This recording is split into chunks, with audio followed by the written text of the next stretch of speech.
सीमांत घर्षण।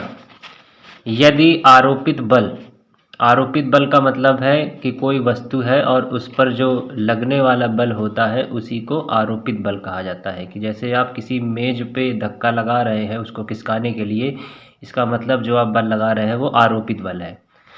तो आरोपित बल बढ़ाया जाए तो जितना भी बल लगा रहे हैं किसी मेज को आप खिसकाने में मान लीजिए, तो अगर आप उसमें और बल बढ़ा दें और थोड़ा फोर्स लगाएं तो स्थैतिक घर्षण भी बढ़ता है। तो ये भी बढ़ जाएगा जब आप आरोपित बल को बढ़ाएंगे।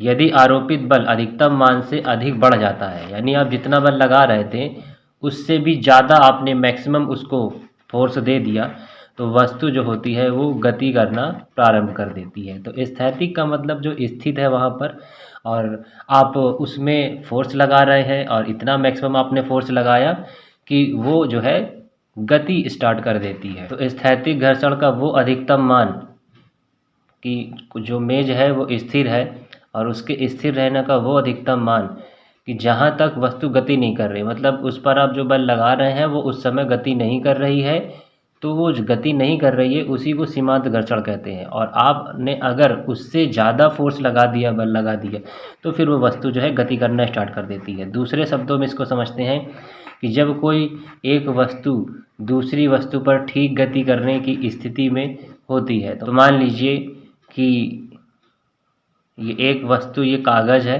और इस पर कोई दूसरी वस्तु आपने गुटका रख दिया यहाँ पर।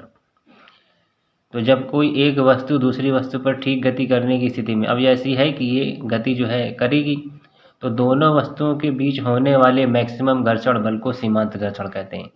तो अब इस गुटके में और ये जो पेपर है जो रखा हुआ है, इन दोनों के बीच में मैक्सिमम जो घर्षण लग रहा होगा बल, उसी को सीमांत घर्षण बल कहेंगे।